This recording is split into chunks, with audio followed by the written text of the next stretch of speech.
Hello everyone, welcome back to our channel. నేను మీ అరుణ. ఈరోజు మన వీడియోలో క్యాటరింగ్ స్టైల్లో క్యారెట్ పెసరపప్పు ఫ్రైని ఎలా ప్రిపేర్ చేయాలో చూపిస్తున్నాను.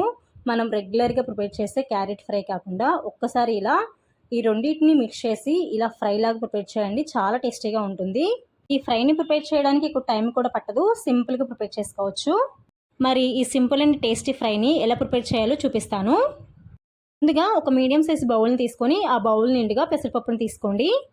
ఇలా కొలిచి తీసుకున్న పెసరపప్పుని ఒక బౌల్లోకి వేసుకొని 1-2 సార్లు నీట్గా వాష్ చేయాలి. ఇలా కడిగి తీసుకున్న పెసరపప్పులోకి పెసరపప్పు మునిగేంత వరకు కూడా వాటర్ని వేసుకొని ఒక మూతని పెట్టి 1 గంట పాటు నానబెట్టుకోవాలి. నేను ఇక్కడ 1 గంట తర్వాత చూపిస్తున్నాను చూడండి. పెసరపప్పు మనకి చక్కగా నానిపోయింది. ఇలా పెసరపప్పుని నొక్కి చూస్తే రెండుగా అవ్వాలి, అప్పుడు పర్ఫెక్ట్గా నానిపోయినట్టు. ఇప్పుడు ఈ పెసరపప్పుని రెడీగా పక్కన పెట్టండి. ఇప్పుడు స్టవ్ ఆన్ చేసి వేరొక ప్యాన్ పెట్టుకొని అందులో ఫ్రైకి సరిపడా ఆయిల్ని వేసుకోవాలి. 1 స్పూన్ ఆవాలు, 1 స్పూన్ పచ్చెనపప్పు, 1 స్పూన్ జీలకర్రని వేసుకోవాలి.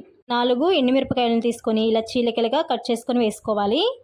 1 మీడియం సైజులో ఉండే ఆనియన్ తీసుకొని చిన్నగా సన్న ముక్కలుగా కట్ చేసుకొని ఈ ఆయిల్లో వేసుకోవాలి.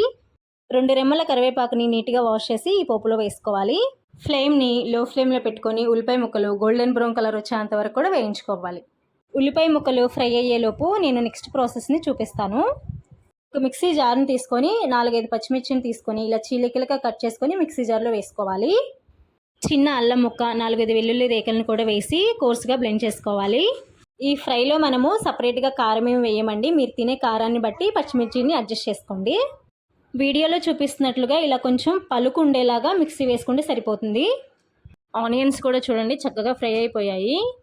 మనం పచ్చిమిర్చిని, అల్లం వెల్లుల్లిని కొంచెం పలుకుండేలాగా మిక్సీ వేసుకున్నాం కదా, అది మొత్తాన్ని కూడా ఇందులో వేసుకోవాలి. పచ్చివాసన పోయేంత వరకు కూడా మీడియం ఫ్లేమ్లో పెట్టుకొని వేయించుకోవాలి. నేను ఈ క్యారెట్ ఫ్రైని ప్రిపేర్ చేయడానికి ముందుగానే 1/2 కిలో క్యారెట్స్ని తీసుకొని నీట్గా వాష్ చేసి ఇలా ముక్కలుగా కట్ చేసుకొని పెట్టుకున్నాను. పచ్చిమిర్చి పచ్చివాసన పోయేంత వరకు కూడా వేయించుకున్న తర్వాత చిన్న ముక్కలుగా కట్ చేసుకున్న క్యారెట్ ముక్కల్ని వేసుకోవాలి. ఇప్పుడు ఇందులో 1 స్పూన్ సాల్ట్ని, 1/2 స్పూన్ పసుపును కూడా వేసి ఒకసారి బాగా కలుపుకొని ఫ్లేమ్ని మీడియం ఫ్లేమ్లో పెట్టి మూతను పెట్టుకొని క్యారెట్ ముక్కలు కొంచెం సాఫ్ట్గా అయ్యేంత వరకు కూడా ఉడికించుకోవాలి.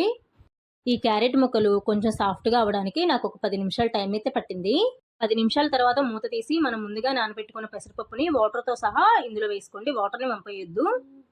పెసరపప్పులో మనకి ప్రోటీన్ వచ్చేస్తుంది. క్యారెట్లో ఫైబర్, విటమిన్ ఏ ఉంటుంది. మంచి కాంబినేషన్.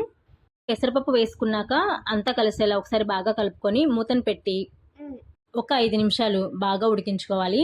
పెసరపప్పుని మనం ఎక్కువసేపే నానబెట్టాం కాబట్టి ఎక్కువ టైం కూడా పట్టదు, తొందరగా ఉడికిపోతుంది. ఇప్పుడు మూతను తీసి మొత్తం కలిసేలాగా ఒకసారి బాగా కలుపుకొని వీడియో క్లిప్పింగ్లో చూపిస్తున్నాను చూడండి. పెసరపప్పు మనకి చక్కగా ఉడికిపోయింది. ఫైనల్గా చిన్నగా సన్న ముక్కలుగా కట్ చేసుకున్న కొత్తిమీరని వేసి అంతా కలిసేలా ఒకసారి బాగా కలుపుకోవాలి. ఇంత టేస్టీగా ప్రిపేర్ చేసుకున్న ఈ ఫ్రైని రైస్లో కానీ, రోటీలో కానీ, చపాతీలో కానీ వేసుకొని తిన్నారంటే టేస్ట్ అద్భుతంగా ఉంటుంది. సో ఈ వీడియో కనుక మీకు నచ్చినట్లయితే మీ ఫ్రెండ్స్ అండ్ ఫ్యామిలీ మెంబర్స్కి షేర్ చేయండి. ఇలాంటి simple and tasty yummy recipes కోసం వెంటనే మన ఛానల్ని సబ్స్క్రైబ్ చేయండి. So thanks for watching my video.